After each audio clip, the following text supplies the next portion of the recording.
Stocks are rising because of these two very important reasons. I dare you to find this information in the mainstream financial media. The stock market has risen to near record highs once again since everything is awesome with the Fed. No, wait, it's because of the US and China trade optimism, right? Maybe it has something to do with Brexit or something. No, it's not what you think. And that's why you came here for the truth, so let me unveil that for you. We have seen stocks rise since the last week of December 2018. It has been a magical leap from the bottom where it was hitting, and it seemed like it was never going to stop. The stocks began falling in early October for the most part, and it kept dropping further and further and further, and many stocks were far into a bear market. You had entire indexes falling into a bear market, the world was panicking, and then everything changed. Then we had to analyze the data. Why was this happening? What was going on exactly? Is this because of Powell and everything he is doing? Is this because we keep hearing reports about China and the US and they are doing really good with their trade talks? But then we dug in a little further, and that's what I'll get into today.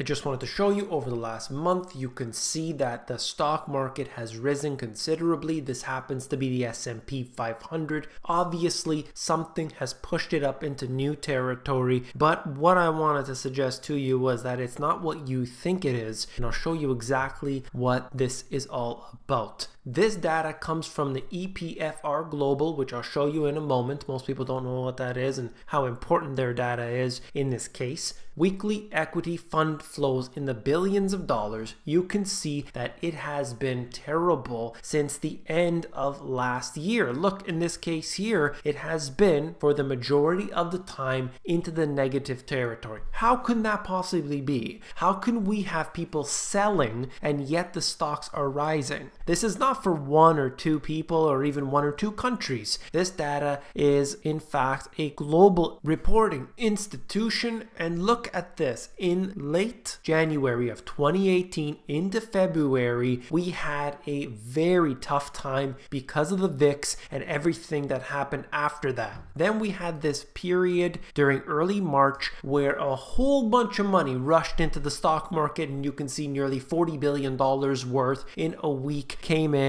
and it obviously had a positive impact. We saw many stocks like the FANG stock, for example, that began to rise after that. But 2018 in general was a bad year. On the right hand side, we're looking at the weekly fixed income fund flows, in particular at the end of 2018 into 2019, we see big changes, and that is depicted right here. This isn't corresponding to what we are seeing with the markets. I just showed you the S&P 500 heading back to its previous high, and yet we're seeing selling. Well, let's go further into it. The EPF data is accounting for over 100 countries in equities and bonds. This data tracks the flow of money into and out of world stock markets. So we have the data. We know specifically that it isn't because of people buying the stocks. We know that as a fact. It is documented right here from the EPFR. I need you to understand that, okay? Now we'll move on.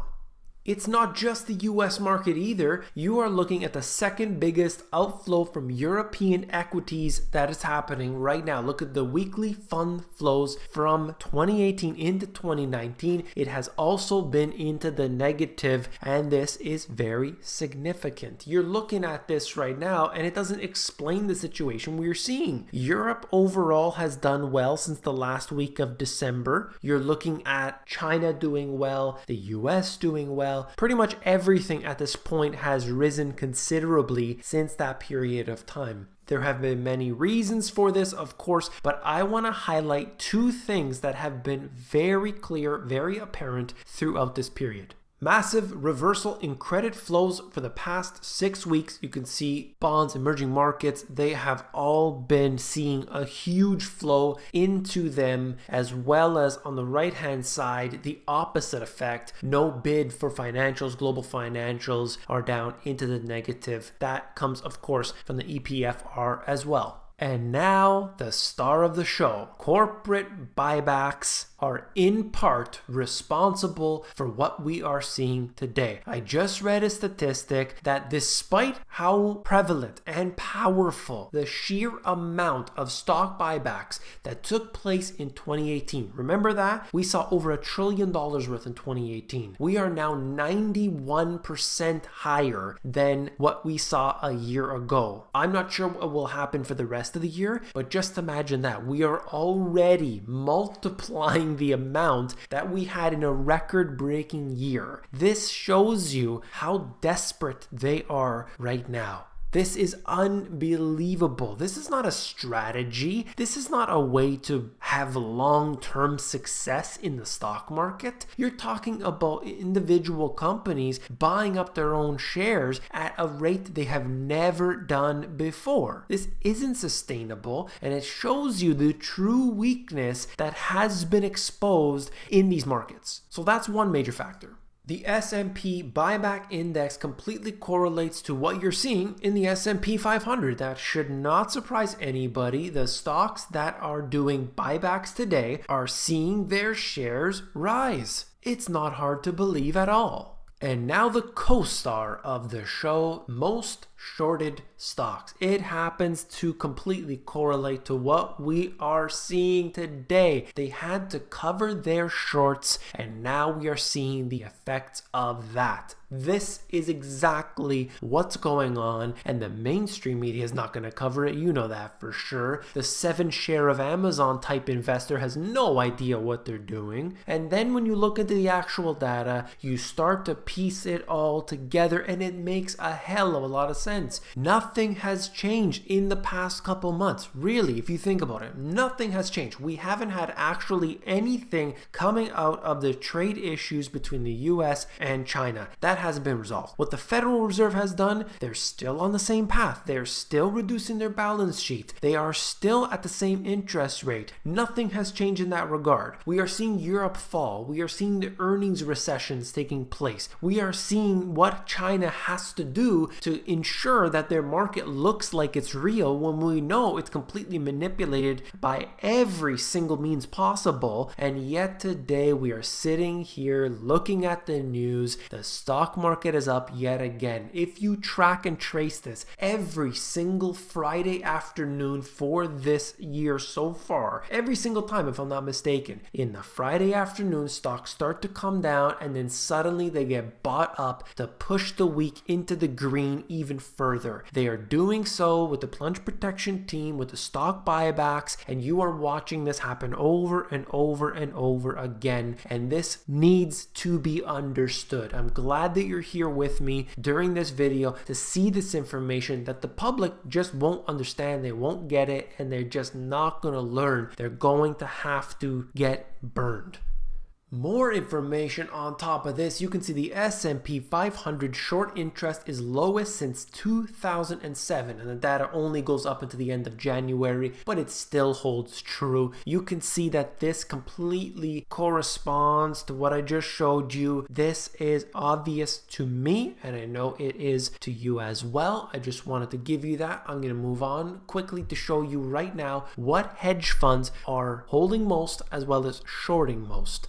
This happens to be the 50 stocks that most frequently appear among the largest 10 holdings of hedge funds at the top of the list. Do I need to say them or can you guess them? I know the font is pretty small, you might not be able to read it, but take a guess. Take a wild guess. Oh, that's right. At the top of the list, Amazon. Number 2, Microsoft, Facebook, Alphabet, Alibaba, Netflix is not too far behind, and Apple as well. This shouldn't surprise anybody, but of course, it's what we see time and time again, all getting into the same trades. 50 stocks that represent the largest short positions. Let's take a look at this. You see Eli Lilly at the top. Walt Disney is here as well. Intel, Oracle is on here. And in fact, we saw that Berkshire Hathaway had sold off their Oracle shares as well. That correlates to this. AT&T is in here. Starbucks is in here. And several others. I just wanted to give you an idea of what's happening with the hedge funds today. And so we can see exactly what they're buying, what they're selling, what the data is going on behind the scenes. You're not going to get this type of stuff in the mainstream financial media. It's not going to be of any use to them to talk about it because this doesn't sell subscriptions. This doesn't sell slots for their marketing. It's not going to get them individuals who are looking to buy new ETFs and looking to get mutual funds. That's not what this does. This just tells you the truth. Then you can do whatever you want with it. Many people are not interested in the truth. You can actually see that if you look through the comments section. Unfortunately, many times they are just saying, look, I don't care. All I want to do is find out which of the FANG stocks I have to buy, and they simply don't care what's going on in the financial system, in the monetary system. They don't care about tomorrow.